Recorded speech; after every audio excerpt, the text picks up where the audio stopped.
आज आपके समक्ष मैं अति खुशी व्यक्त करना चाहता हूँ कि मुझे आपके principal doctor Veena Gopal Verma Mishra mic मेरी बात उनसे कुछ ही दिनों पहले हुई और उन्होंने रिक्वेस्ट किया कि मैं आपके प्रांगण में आऊँ और आप सभी से मिलूँ। मैं उसके लिए आपको धन्यवाद व्यक्त करना चाहता हूँ। Doctor RP. यादव जो कि head of department of defence studies, जिनसे मेरी काफ़ी रुचि रहती है स्टडीज में, उसके बारे में जैसे मैं पहली बार आपसे मिल रहा हूँ तो बातचीत होती रही। और हमारे प्रिय डॉक्टर के मौर्य, अभी कुछ ही महीनों में इन्होंने हमारे यूनिट के साथ 44 यूपी एनसीसी बटालियन के साथ उन्होंने अपना योगदान जोड़ा है एज ए केयर टेकर। और मैं अभी कुछ ही मिनट पहले प्रिंसिपल डॉक्टर वीना गोपाल मिश्रा से बात कर रहा था कि मैं आपको सच्चाई बताना चाहता हूँ कि मैं गोरखपुर में पिछले 1.5 साल होने लगा है। आप जानते हैं कि एनसीसी कैडेट्स को जब पढ़ाया जाता है या उनके करिकुलम को किया जाता है, जैसे आप अलग अलग विभाग में देखते हैं, जब टीचर्स आपको पढ़ाते हैं, प्रोफेसर्स आपको पढ़ाते हैं, तो एक काबिलियत होती है। मैं खुशी व्यक्त करना चाहता हूँ कि हमें एज डॉक्टर के मौर्य का योगदान मिलेगा। और जो मैंने देखा है, बहुत ही अव्वल दर्जे की knowledge, theoretical knowledge and practical knowledge उनमें है और ये कुछ ही महीनों में भी कोर्स पर जाने वाले हैं। और मैं अपनी तरफ से ये वादा कर सकता हूँ आपके इंस्टीट्यूशन को, ये अव्वल हो गए हैं।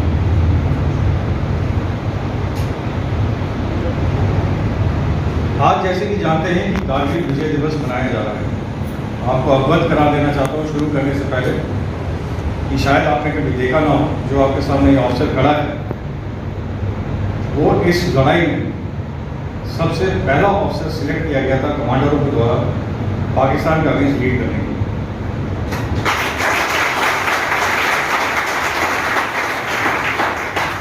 फौजी जब एक यूनिफॉर्म पहनता है उसमें अलग अलग कैटेगरीज होते हैं, शायद आपको नहीं मालूम होगा। जैसे कि आप नॉर्मल महकमे में भी देखते हैं, अलग अलग, कहीं एडमिनिस्ट्रेटिव जॉब होता है, कहीं अकाउंट्स जॉब होता है, कहीं लॉजिस्टिक होता है, अलग अलग होता है। हमारे आर्मी में सबसे अव्वल दर्जे की नौकरी होती है ऑपरेशंस। एक ऑपरेशन ऑफिसर जो कि कहीं पे भी हो इस भारतवर्ष में, उसको एक बुलावा आता है और एक साइफर सीक्रेट एक लेटर आता है जो कि बताया जाता है कि गवर्नमेंट ऑफ इंडिया से, GOI government of India, with in 2 घंटे में पहुँचाया जा सकता है। तो आप सोच सकते हैं, अगर मैं कन्याकुमारी में बैठा हूँ तो ये जो है आपके मिनिस्ट्री ऑफ डिफेंस, हमारे आर्मी के headquarters and prime minister and defence minister के ऑफिस से ये साइन होकर आता है। तभी ये ऑफिसर जो है, ऑपरेशन क्वालिफाइड ऑफिसर, वहाँ से मूव करके जो भी गतिविधियाँ में पार्टिसिपेट करना है। और आप जानते हैं कि गतिविधियाँ क्या हो सकती हैं, जबकि इतना सीक्रेट में अगर वो ऑफिसर मूव कर रहा है, किसी को कोई नहीं मालूम, उनके घर वालों को नहीं मालूम होता है कि ये आपके घर में जैसे पिताजी हैं, भाई हैं, कोई भी जो एयरफोर्स मतलब आर्मी एयरफोर्स नेवी में जो हैं, कहाँ जा रहे हैं बिना बताए हम जाते हैं। जब काम हो जाता है उसके बाद खबर आती है। हम ये नहीं बताते कि हम लड़ाई करने के लिए जा रहे हैं या एक टेररिस्ट को पकड़ने के लिए जा रहे हैं या किसी मोर्चे पे जा रहे हैं। इनफैक्ट आज तक मेरे वाइफ को मालूम नहीं था, जब तक कारगिल विजय, जो कि आज जो तारीख है 26 जुलाई मनाया जा रहा है, जब ये शुरू हुआ 26 जुलाई, तब उनको पता चला कि मैं इस लड़ाई में था। और जबकि मैं इस लड़ाई में जब मुझे चुना गया, तब मेरी शादी केवल 4 साल हुई थी। मैं 1995 में जनवरी में मेरी शादी हुई थी और मेरी वाइफ मेरे घर में पंचकुला में थी और उनको पता नहीं था कि मैं लड़ाई में जा रहा हूँ। और कुछ ही दिन हुए थे, 3-4 दिन हुए थे छुट्टी में आए हुए, तो उस इलाके से आना, कारगिल लद्दाख, जो कि आप एक ऑल्टीट्यूड जानते हैं, 16,000 फीट, 17,000 फीट, 18,000 फीट से आना जाना बहुत मुश्किल होता है, लेकिन सहूलियत रहती है। एयरक्राफ्ट से आते थे, चंडीगढ़ लैंड करते थे और वहीं से वापस चले जाते थे। तो मेरा इस प्रकार से जब कॉल आया, तब मेरे मिसेस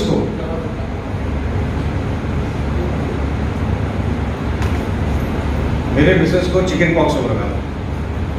चिकन पॉक्स जानते हैं? बिना बताए पिताजी और माताजी को बताया, आप ख्याल रखिए, मैं निकल रहा हूँ। कहते कहाँ निकल? कुछ नहीं बताया। मैं कहा बस वापस जा रहा हूँ, कुछ काम है बहुत इंपॉर्टेंट जहाँ पे बुलाए गए। और विदिन 2 घंटे में मैं फ्लाइट पकड़ के वापस लद्दाख पहुँच चुका। तो ये होता है जब आपका बुलावा है। कहने में मजबूर होता हूँ कि हमारे फौज में इतने ट्रेडिशन हाई है, जो हम ये यूनिफॉर्म पहनते हैं, इसकी गरिमा इतनी है कि इसको पहनते ही आप अलग इंसान बन जाते हैं। आपके अंदर से कोई डर, या जैसे हम बोलते हैं इमोशंस, इमोशन को हिंदी में क्या कहा जाता है? इमोशंस, भावना है, चाहे वो आपके माता पिता के प्रति हो, आपके भाई बहन के प्रति हो, या आपके अपने घर में कुटुंब के प्रति हो, या आपके दोस्तों में हो, या रिलेटिव में। ये भावनाएं उस वक्त कुछ नहीं होता दिमाग में, उसमें केवल एक बात आती है, भारत माता। किसी की हिम्मत नहीं होनी चाहिए कि इस भारत माता की ज़मीन पर कोई पैर रख के दिखा। और यही गलती पाकिस्तान ने बार बार की। कारगिल लड़ाई इस प्रकार हुई है कि ये धोखेबाजी थी।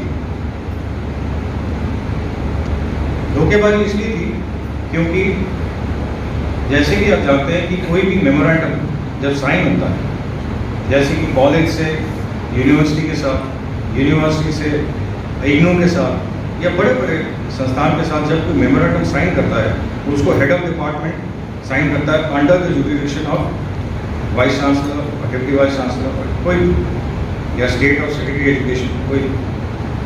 इसी प्रकार आपको याद होगा फरवरी 1999 में जनरल मुशर्रफ साहब यहाँ पे हमारे प्रिय प्राइम मिनिस्टर अटल बिहारी वाजपेयी के समय आए थे, आपको याद हो। और काफ़ी बातें चली थी कि ये हमारा पाकिस्तान और इंडिया का रिलेशन बहुत सुधार हो जाएगा और कुछ नहीं होगा, सब ठीक हो जाएगा। उनके जाने के तुरंत बाद ये कार्रवाई हुई, और ये हमारे इंटेलिजेंस से रिपोर्ट आनी शुरू हो गई थी कि इनके जो NLI होते हैं, northern light infantry, northern light infantry उनको कहा जाता है पाकिस्तान आर्मी में, जैसे कि हमारे BSF के जवान या ITBP, जिसको पैरामिलिट्री फोर्सेस बोला जाता है। इनको इन्होंने आगे करके हमारा ये मेमोरेंडम तोड़ा, और तोड़ा कहाँ पे? लद्दाख के रीजन। लद्दाख का रीजन इनका इसलिए था क्योंकि ये चाहते थे कि कश्मीर और लद्दाख के बीच में ये जो कारगिल है, ये एक लिंक होता है, जो कि हम नॉर्थ ग्लेशियर, जिसको आप जानते हैं ग्लेशियर, सेशन ग्लेशियर, को हम मिलाते हैं। और कंप्लीट नॉर्थ, जो कि आपका जोजिला पास से, जब हम श्रीनगर से आगे चढ़ते हैं ऊपर, सबसे ऊंचाई में हमारा आता है जोजिला पास, वहाँ से लेके चाइना बॉर्डर तक, मतलब अगर ऐसे करके देखें, ठीक है, तो इस तरफ आपका श्रीनगर है, श्रीनगर से आपका जोजिला पास, आपके बाद द्रास, कारगिल, सैचन ग्लेशियर, उसके बाद आपका ले आता है, ले के बाद इस तरफ चले जाइए फुकचे डेमचौक, जो कि चाइना बॉर्डर के साथ, और चुशुल, जहाँ पर बड़ी बड़ी लड़ाइयाँ लड़ी हुई हैं 71 और 72 में। तो ये पूरा इलाका वो अलग कर देना चाहते थे कारगिल को हटाने के बाद। मेमोरेंडम में ये क्लियर कट ऑलरेडी साइन होकर रखा हुआ था कि जब विंटर पड़ता है, सर्दियाँ पड़ती हैं, इतनी हाई हाई पीक्स हैं वहाँ पे, इतनी चोटियाँ हैं वहाँ पे, और इतने खतरनाक चोटियाँ हैं कि वहाँ पे जब स्नो पड़ता है, जब आप पैर रखेंगे उस स्नो पे, आपको पता नहीं कि उसके नीचे खाई है या आपका ज़मीन है या क्या है। अगर वो स्नो कच्चा है तो आप चले जाएंगे नीचे, और कभी वो बॉडी ऊपर नहीं आ सकती, आदमी कभी भी ऊपर नहीं आ सकता। और ये आपका ऑल्टीट्यूड जो है 17,000 18,000 फीट के ऊपर है, और टेम्परेचर होता है -28, 25, 30 तो आप समझ सकते हैं कि किस हालात में हमारे जो सैनिक हैं वहाँ पे रहते हैं। तो ये जो मेमोरेंडम पर कहता था कि जो आपका लाइन ऑफ कंट्रोल है, जो एक होता है आपका इंटरनेशनल बॉर्डर, आप समझते हैं इंटरनेशनल बॉर्डर, इंटरनेशनल बॉर्डर के आपके नॉर्म्स अलग हैं, जो कि हमारे पूरे भारतवर्ष के साथ जो पाकिस्तान, चाइना, जहाँ से लगा हुआ है, कहीं कहीं हमारा इंटरनेशनल बॉर्डर्स है। तो इंटरनेशनल बॉर्डर्स LOC से अलग होता है। ये है line of actual control.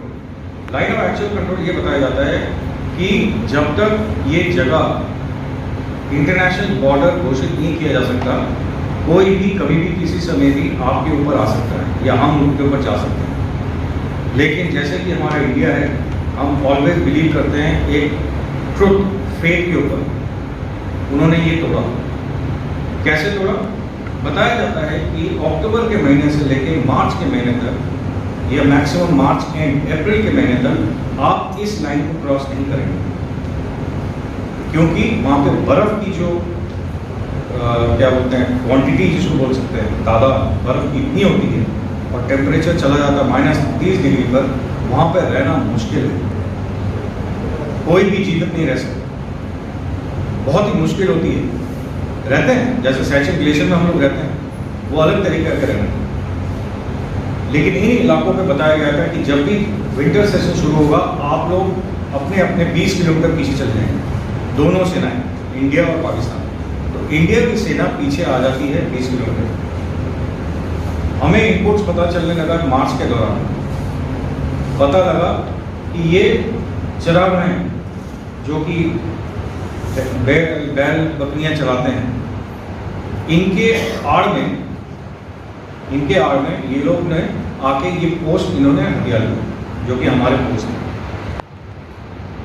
Plus हमारे एरिया में आके इन्होंने चढ़ना, इधर उधर पेट्रोलिंग जिसको बोलते हैं, जाके आप दूसरी जगह को देखिए कैसा है, कौन कहाँ बैठा है, तो ये सब करना शुरू कर दिया था।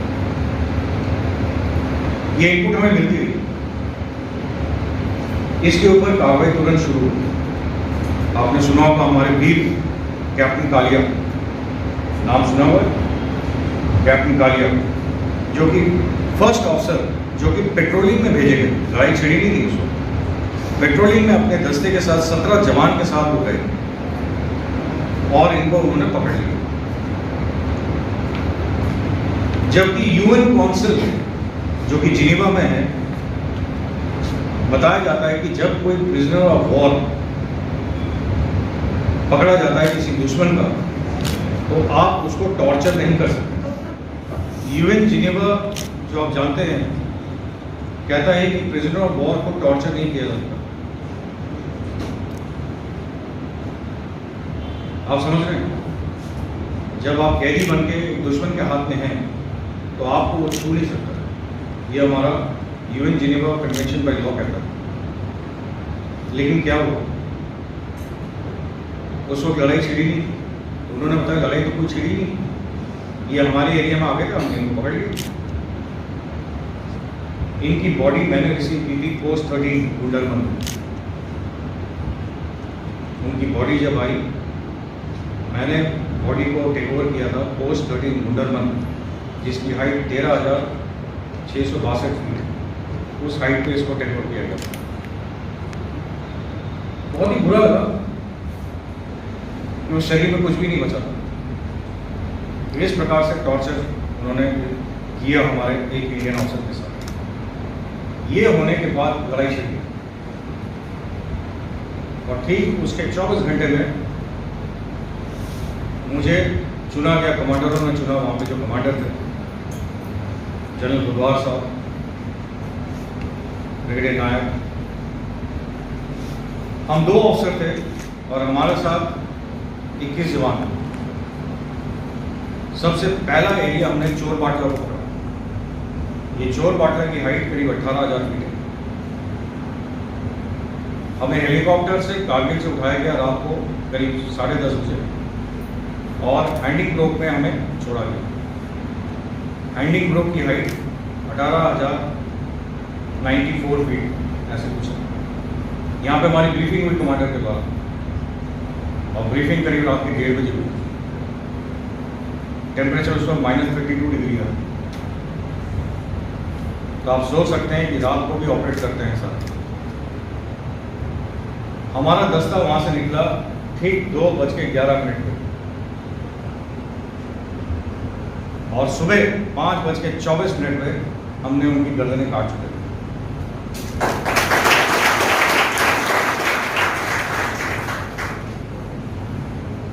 अब कितने काटे ये नहीं बताऊंगा, नहीं तो आप बोलेंगे मैं मॉडल रूम सामने खड़ा हूँ। करीब 13 थे, जो कि एटलीस्ट मेरे हाथ से कटे। टोटल जो पोस्ट में उधर थे जिन्होंने चोर बाटला जो हमारा है, आपको अगर मैं बताऊं, जैसे आप अगर मेरा चेहरा देखें तो यहाँ पे कारगिल है सपोज, ठीक, हम यहाँ से उड़ के गए यहाँ पे हैंडिंग ग्रोव, यहाँ से चढ़े ऊपर, ठीक है। तो चोर बाटला के ये जो रिज है इसको वो काटना चाहते थे ताकि वो बिल्कुल अलग हो जाए, बिकॉज चोर बाटला है नदन ग्लेशियर के साथ, ये पूरा ग्लेशियर का रीजन है, ये पूरा आपका ग्लेशियर का रीजन है। तो वो चाहते थे कि इस एरिया को अगर हम अपना कब्जे में ले लें तो ग्लेशियर अलग हो जाएगा, लद्दाख अलग हो जाएगा और इस तरफ से कारगिल और कश्मीर पूरा का पूरा अलग हो जाएगा। उसका बाउल ऐसे बनता है हाथ की तरफ और पूरा ग्लेशियरेटेड बाउल, पूरा ग्लेशियरेटेड बाउल। मतलब हम जब चढ़े हैं रात के 2 बजे, वो जो स्नो होता है, बर्फ, ऐसा लगा कि अगर आपने उसको उठा के मारो तो गोली की तरह, मतलब इतना जम जाता है, इतना जम जाता है और सुबह होती वो पिघल जाएगा। और उसमें जब आप पैर रखोगे तो उसमें क्रंच क्रंच करके आवाज़ आती है, जैसे आप बर्फ के ऊपर चलते हैं, आपने घुमा हुआ अपने अपने अलग अलग स्थानों पर टूरिस्ट प्लेसेस में, जब बर्फ के ऊपर चलेंगे तो क्रंच करके आवाज़ आता है। हमें ट्रेनिंग दी गई कि जब हम बर्फ पर चलते तो आवाज़ नहीं आएगी, हम ऐसे चलते हैं जैसे कि खरगोश। और हमारा जो बेल्ट लाइन लेवल है इतने तक बर्फ था, इतने तक बर्फ था सुबह 5 बजे। इसमें रहते हुए ड्रेस पूरा वाइट, पूरा वाइट, पीटी ड्रेस नहीं, जिससे हम पीटी करते हैं वो नहीं, हाई एल्टीट्यूड क्लोथिंग बोला जाता है, वो सब पहन के हथियार लेके गए थे। सुबह ठीक 5:24 में हमने इनको खत्म कर दिया और पहुंचे कब थे? 5:12 को हम पहुंच गए थे। मतलब इतना चढ़ाई जो था 800 मीटर हमने कितनी तेजी से किया होगा आप सोच सकते हैं। और उसके बाद उनको जाकर मारना, हमने वो पोस्ट हमने अपने हाथ में ले लिया। और उसके बाद वो सारी की सारी जो बॉडियाँ थी सब नीचे जाए, टोटल 21 आदमी थे। और क्या क्या नहीं हथियार था, मतलब MMG, LMG, grenade launchers, rocket launchers, और इनके खाने पीने का पदार्थ पूरा चाइना का, न्यूजीलैंड का, स्विट्जरलैंड की इक्विपमेंट, क्लोथिंग। उन्होंने किस प्रकार से सुरंग बनाई थी, जैसे मैंने आपको बताया, ये जो आपका गर्दन बना था, गर्दन के उस तरफ की ग्लेशियर बाउल था, ऐसे खाई ग्लेशियर बाउल, वो उस तरफ से आके उन्होंने अपना टनल खोदा था और टनल से उसके बाद उसको इस प्रकार से खोल दिया था, मतलब टी, एक टी बना दिया और यहाँ से पीछे से घुसते थे और यहाँ पे उनका पूरा वो स्लिट था जहाँ से वो पूरे चोर बाटला रेंज को देख सकते थे, पूरा मूवमेंट इंडियन ट्रूप्स का देख सकते थे, कहाँ कौन जा रहा है। अब आप सोच सकते हैं वहाँ पे अंदर से घुसना, उनको मारना, अब आप सोच सकते हैं कैसे कर सकते हैं। सामने से तो वो मारे जा रहे हैं, लेकिन हम किस प्रकार से पीछे से आके उनको हमने कैसे काटे हैं हमने, वो अलग चीज़, वो आपको बताने की जरूरत नहीं है। तो इस प्रकार से ये चोर बाटला आपका सिक्योर हुआ। ये पहला ऑपरेशन था आपके कारगिल लड़ाई लड़ी गई, और ये लड़ाई लड़ी गई आपके मतलब सभी जवानों, जेसीओ और जो पीछे जो हमारे आर्टी फायर कर रहा था, आर्टी उसको बोलते हैं तोप जो 15 किलोमीटर, 50 किलोमीटर, 40 किलोमीटर, 32 किलोमीटर से अलग अलग तरीके के तोप होते हैं, उन्होंने तहस नहस कर दिया। तो इस प्रकार की लड़ाई का कोऑर्डिनेशन और ये सब होता है लड़ाई के दौरान, तब जाके जीता है। और इनकी सब बॉडियाँ हम नीचे लेके आए थे हैंडिंग ग्रुप में अपने कंधों के ऊपर, और एक साइज बॉडी का पता है कितना था, मतलब 6 feet 2 inch, 6 feet 4 inch, 6 feet 2 inch ऐसे थे, बिकॉज सारे पठान थे और पठान होते हैं थोड़े लंबे चौड़े।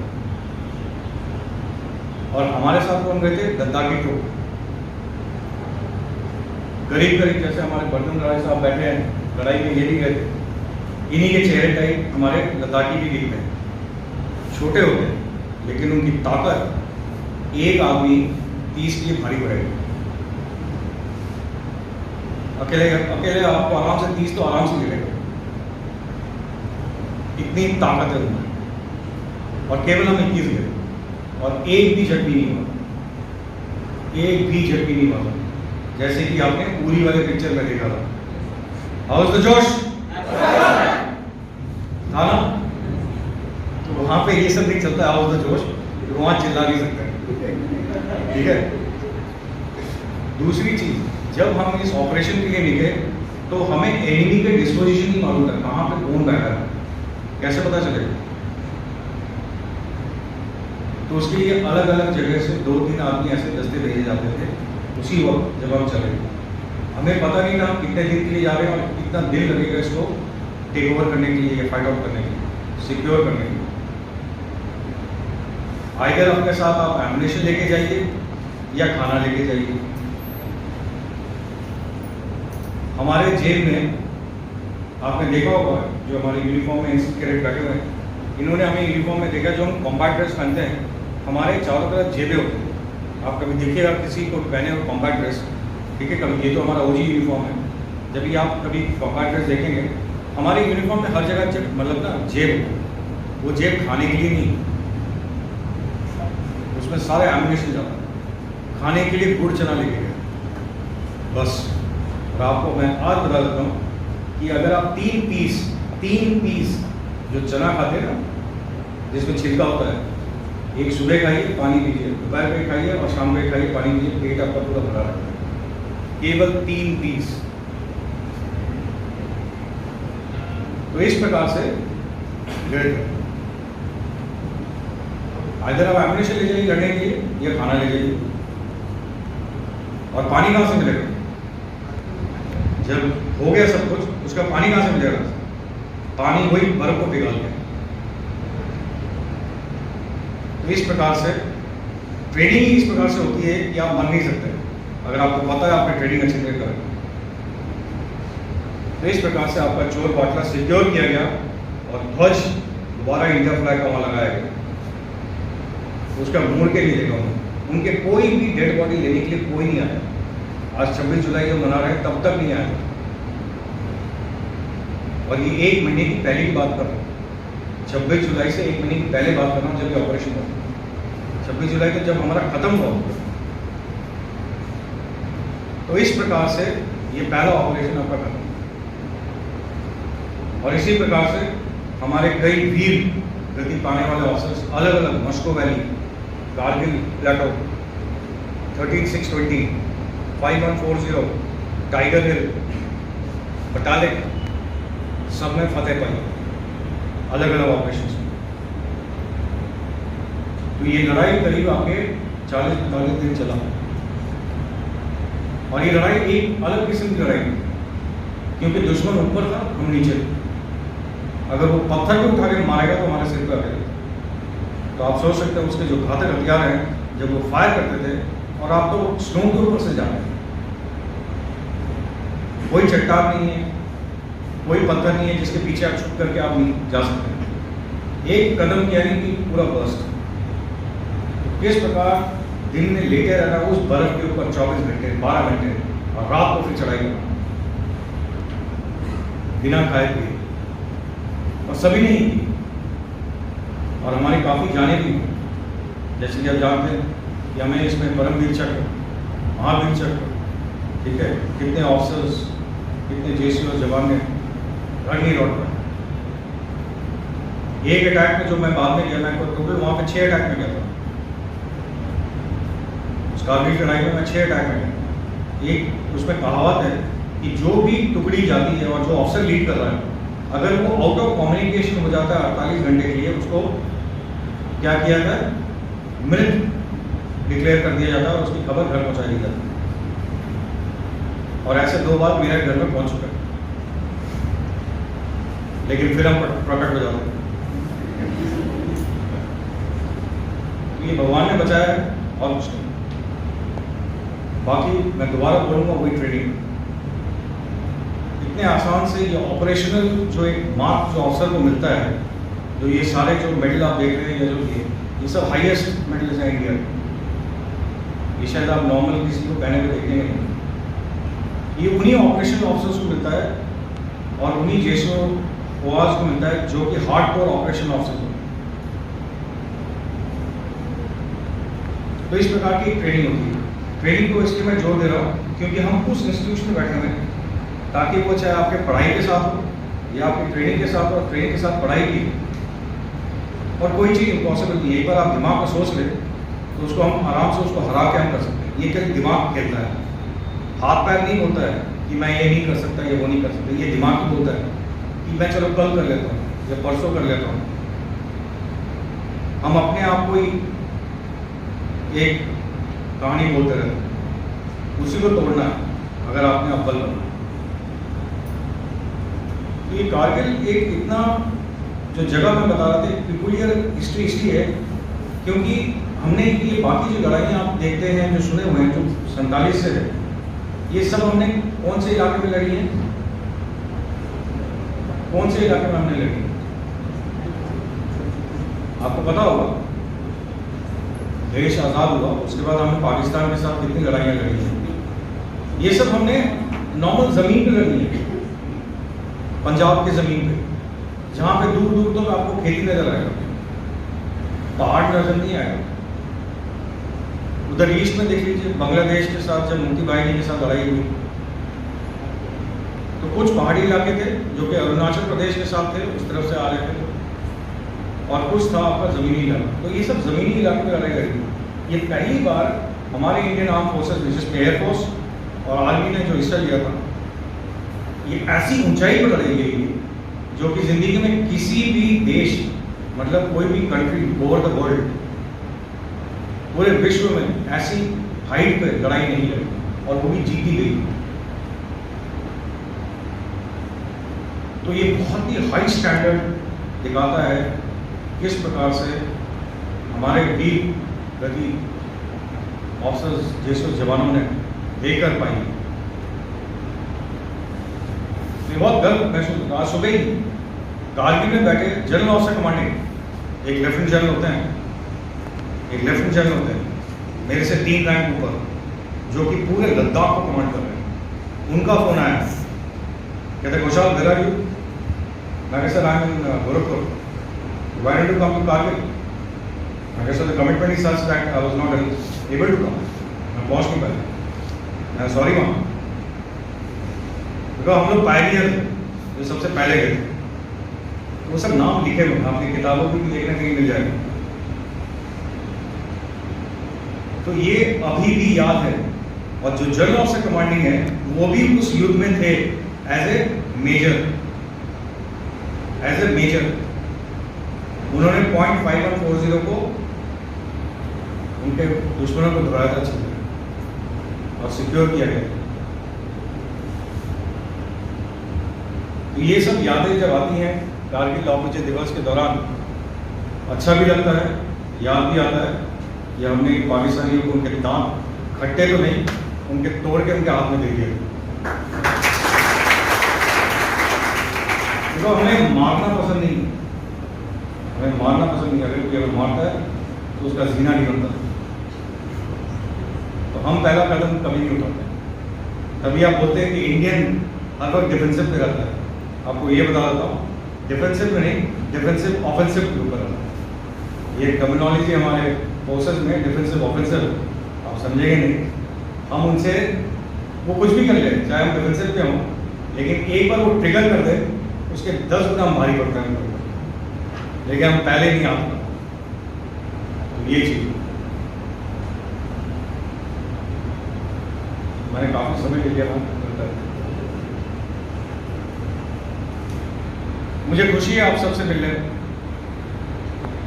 और यही आपसे उम्मीद रखता हूँ कि आप हमारे जनरेशन जो है आने वाले, अच्छी तरीके से आप पढ़ाई कीजिए, अच्छी तरीके से ट्रेनिंग लीजिए। जो भी आप कोर्स कर रहे हैं, आपके फैकल्टी के मेंबर्स, सीनियर टीचर्स, प्रोफेसर्स बैठे हैं, उनसे अच्छी तरह जो नॉलेज आप आज के दिन में गेन करेंगे, आप अंदर डाल लेंगे तो जिंदगी भर नहीं भूलेगा, कभी नहीं भूलेगा। ये लेके चलिए, आपको बिल्कुल बहुत ही बढ़िया आपकी तरक्की होगी, आपको अच्छा प्रोफेशन मिलेगा। चाहे आप किसी प्रोफेशन में जाइए, सभी प्रोफेशन अच्छा करें। ये नहीं कि ये प्रोफेशन खराब है, ये प्रोफेशन अच्छा है, वो खराब ना। आपकी कैपेबिलिटी के ऊपर है। आप अपने आप को दिखा सकते हैं, ये मेरी कैपेबिलिटी, वो अपने आप ही आपको चुन के लेके जाएगी। ये सब आपके ऊपर। मुझे किसी ने नहीं बोला था कि मुझे चुनो और मुझे लेके जाओ ना, ये सब आपके कैपेबिलिटी के ऊपर। आपको बताने की जरूरत नहीं होती, वो पीछे पीछे ही आ जाता है। उनको पता रहता है कि कौन कहाँ पे और किस क्या कर सकता है। तो ये कैपेबिलिटी आप अपने में लाइए। और दोबारा एक बार फिर से मैं सभी को शुभकामनाएं देना चाहता हूँ कि आप तरक्की करते रहें और फोर्सेस के साथ बने रहें और हम आपके साथ बने रहें। Thank you.